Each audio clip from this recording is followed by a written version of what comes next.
What began as one small video on Boots of the Year with a few awards to hand out here and there finally comes to an end with this video.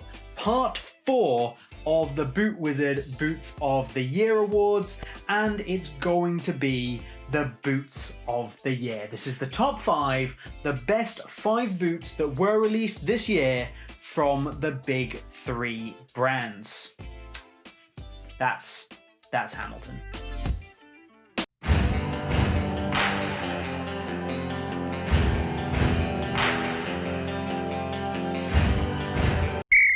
What's up guys, I'm James and welcome to BootWizard Boot Reviews. Before we jump into number 5, a couple of rules, a little bit of housekeeping.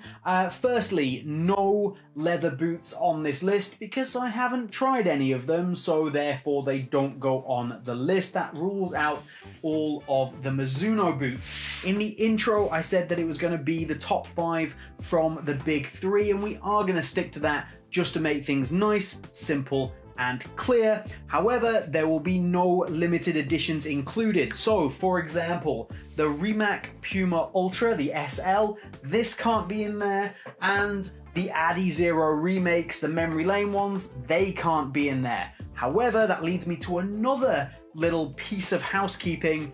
This wouldn't have made my top 5 anyway, because yes, it's a fantastic remake, yes, it won Remake of the Year, and yes, it looks very, very pretty, but the upper's not great, and it isn't close to being one of the best performing boots of the year, which is what this is all about. So I'm going to take looks into account a little bit, but honestly, this is all about performance. Which boot should you go out and buy based on how it's going to perform on the pitch? So with that out of the way, remember to like the video, get subscribed, and before we get going, you can either guess at my top 5 or put your own top 5 down in the comments. Let's get on with number 5, and there'll be some surprises along the way, I promise you.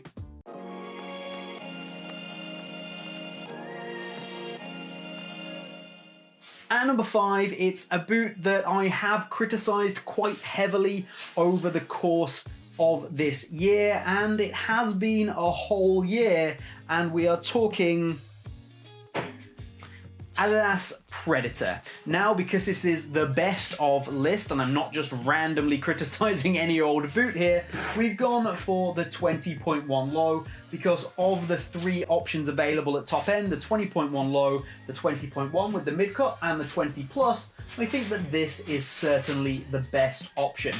Why have I criticized it? Well, I think the shape is all off, basically. I think the midfoot's too narrow, I think the toe box is too roomy, and I think on the lower end models, the 0.1s, the material that's been used does feel a little bit cheap, a little bit takedowny. However, on that plus level model, you lack the lockdown, you lack the responsiveness, and I think that the demon skin on that plus level model actually becomes a little bit gimmicky. Like, it's too aggressive, and it doesn't feel like it's really there to give you a benefit or aid your touch. It's actually just there in order to show off, just to be there and be like, wow, look how crazy this is. But in performance terms, the demon skin, this lower profile demon skin, which is also more durable on the 0.1 models, is better.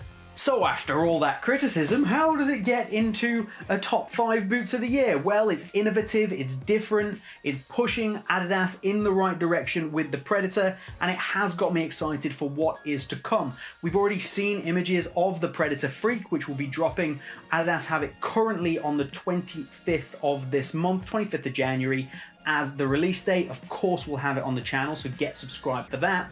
But I'm excited about what's to come, because this was a step in the right direction and it was bold, and I like that a lot, even if I don't love the boot itself. So number 5, Predator 20.1 low, and if we are talking looks, this is a fantastic colorway, isn't it?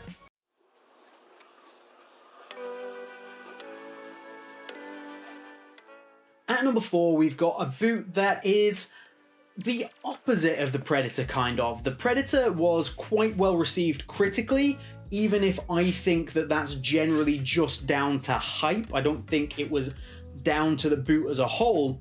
This particular boot had hype, but seemed to be quite poorly received, at least by the general public. A lot of my reviewer friends, they don't really enjoy this, but whereas the Predator I didn't particularly like, this particular boot, almost gave it away there, you've worked out what it is by now, this particular boot I do quite like despite its flaws. And we are on for the Nike Phantom GT. This of course being the fantastic Scorpion edition. This is the limited edition. I think it's the best looking one.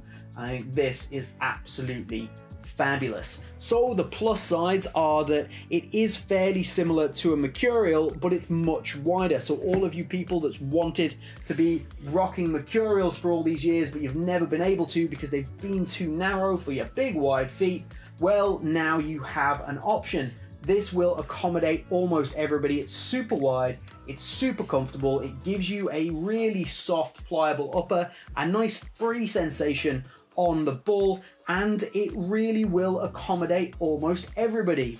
The downside also being that it's quite similar to a Mercurial. There's not really a huge kind of like deviation here. There's not a massive amount of technology or newness built into this because it is quite simple, and while it will fit most people because of the width, the last itself and the shape of the boot could probably do with a little bit of work, because for nearly everybody there's going to be a little bit of excess material that's going to bunch up on this instep area here, just because of the shape of the boot generally.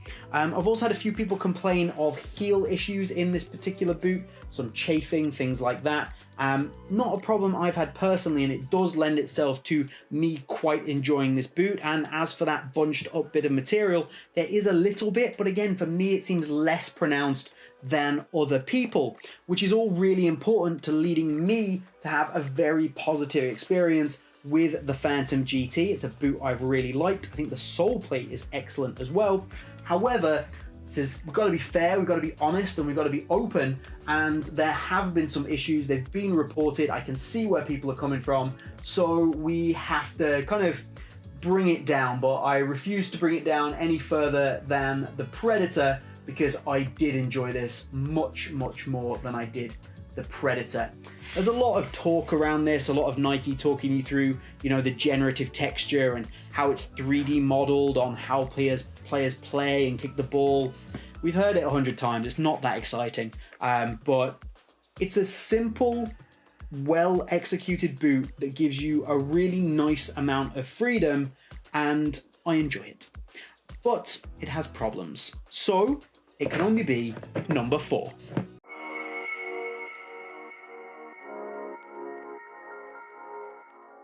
Number 3, we're going to lump two boots together because they're quite similar. I enjoy them both, and the standout feature is the same on both of them. Again, you'll have guessed what this is by now. We're going for the X Ghosted line. So the X Ghosted 0.1 and the X Ghosted Plus. I'm putting them both together in third place here. So the 0.1 is a boot that I think is the better of the two, and the tooling is the standout feature on this and the Plus level model, with that Carbotex insert and this super responsive, snappy energy return in the outsole is fantastic. This is a really huge leap forward from Adidas, and I'm really excited to see what they can do next with this, or even better, what they can do next with the upper, because I think the upper is the area where this boot does get let down a little bit, because it is a little bit on the stiff side. It's very plasticky, because it is a return of a synthetic, and you get a very raw barefoot feel out of it, but it wouldn't hurt from being a little bit more soft, a little bit more supple, a little less plasticky, maybe even, dare I say it, a little more hybrid touch. So this is going to be the third place, along with the Plus level model, which has the same standout feature of that sole plate, and the upper suffers from very much the same problems. However, for a Plus level model, I'm actually very impressed with what Adidas has done, and it's probably my favorite laceless boot that I've ever actually worn. The vacuum fit is a really good leap forward, and it's nice to see Adidas innovating. There are issues with both boots that I would like to see resolved in the future, and I'm confident that when we get a new X Ghosted, or I'm assuming it'll be called X something else, as Adidas are moving to names now, it will be improved, and this sole plate is a really good base for any new boot. So the Plus and the 0.1 are both going to come in at number 3.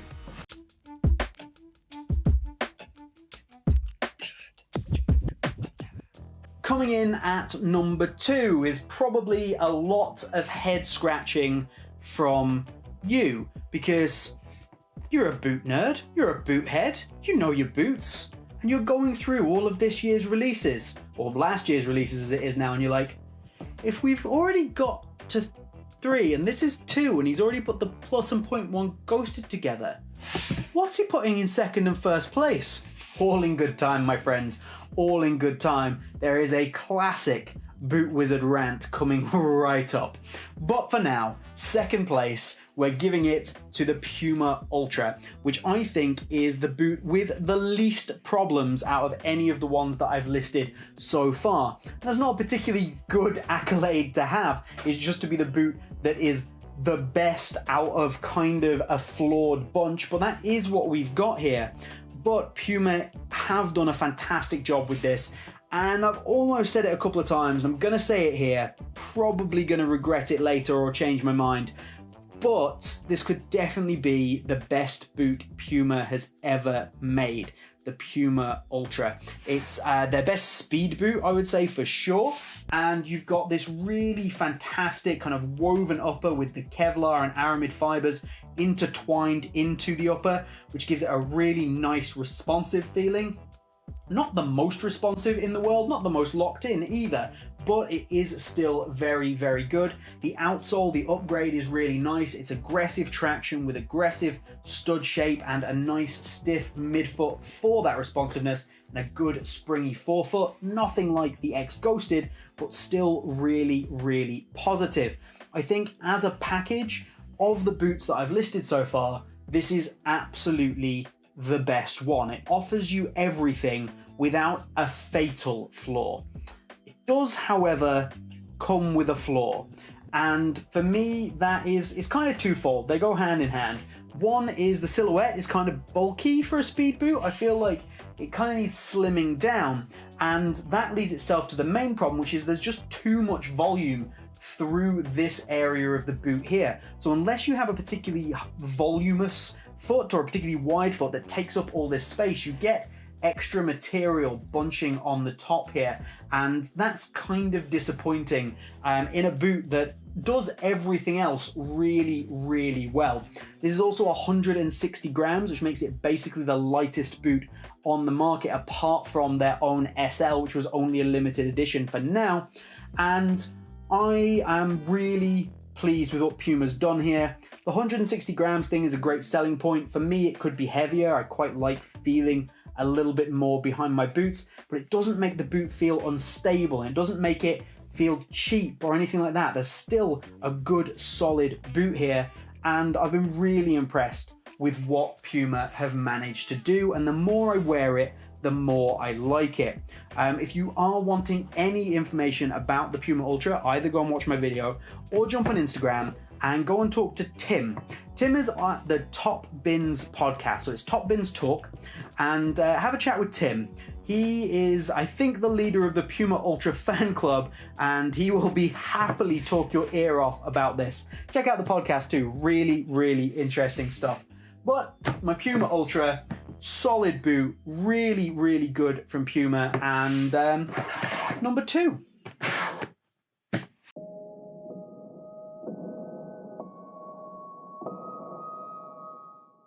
And to number 1, what could it be?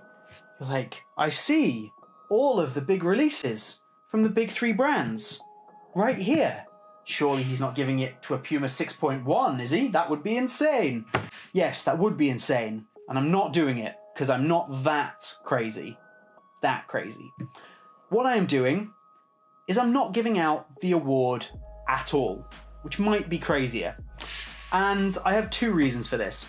One is that as I've tried to demonstrate, as I go through all of these boots, they're all good in their own way. They all have positives, because let's be honest, we are blessed in 2020 and we really struggle to get a bad football boot. There's almost no such thing. If you go back 10 years, 20 years, we had some awful football boots, some unwearable stuff. These days, everything is actually at least decent and at least wearable, and that's evident here. But each one of these boots has a flaw, and the order they're placed in is really the order of the most flawed to the least flawed, while still being flawed, and by not giving out a first place. This is my challenge, my gauntlet laid down to the brands to do better.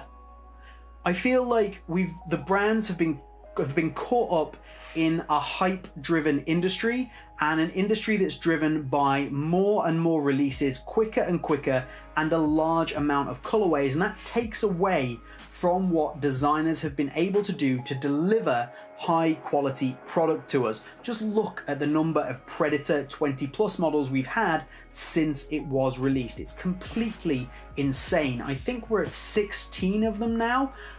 Absolute madness. And I just think that brands need to focus on putting out really high quality product and not worrying quite so much at putting out products so frequently.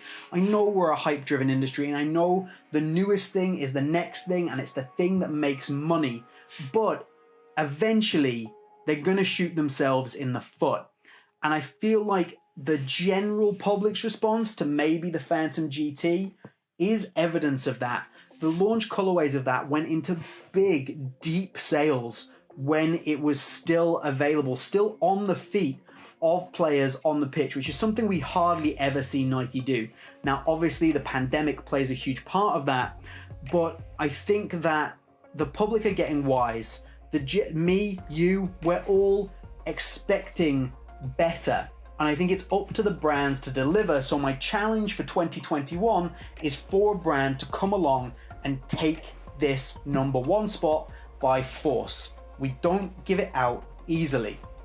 The second reason that I'm not giving out the #1 spot is in my right hand. This, as you are probably well aware, is a Mercurial Vapor 13 Elite. Could be a Superfly 7 Elite, I don't mind. But this, for me, is still comfortably the best boot on the market. And yes, I said it, I went best boot on the market. You can argue this with me all down in the comments. I think performance-wise, this is incredibly hard to beat. And hey, it looks pretty too. And the problem with this boot is that it was released 18 months ago. It's not a release from 2020, it's a 2019 release. And it's still better than everything I've listed over here. And I'm happy to say that. I don't usually make big sweeping statements. And each of these boots has a place, and each of these boots will be somebody else's favorite. But I just think when you look at it from a performance standpoint, this is at the moment pretty unbeatable. You can argue your Mizunos. Now, obviously, I haven't tried most of those, so happy to take that argument on board. But personally, I don't think you can beat this. And considering that we're supposed to be releasing all these new boots that are supposed to push the industry forward and supposed to be the next big thing, and we still can't beat an 18-month-old Mercurial, then we have a problem. And that does mean we're getting releases for the sake of getting releases, not things that are going to push the envelope. The closest that we came to that as a complete package was the Puma Ultra. The Adidas Ghosted had elements. The sole plate is a great start. The GT tried to play on this and didn't quite nail it. And then the Predator again has elements, has a start, but they've all got big enough flaws that I can't give them first place, and they can't outperform the Mercurial Elites from the current generation.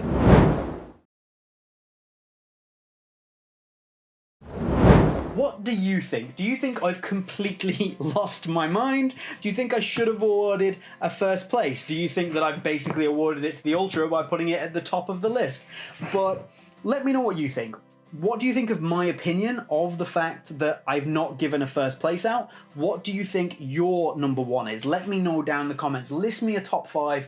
I'll talk about them with you. I love to see people's opinions on things like this on these lists. Do remember to hit the like button if you do enjoy the Boots of the Year and my list videos. And of course, get subscribed to the channel. We have a ton of other stuff coming up as well. You know what? I do quickly want to mention this one Unluckiest Boot Award. I do want to mention it. I want to mention the V6 Pro, the Furon.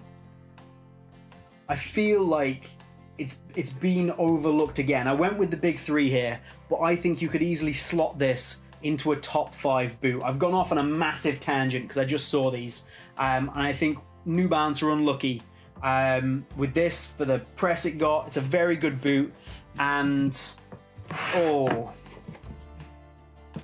you know what? We could put that in there if we wanted to. That's right. That's all from me here today. Have a good one, and I'll see you soon.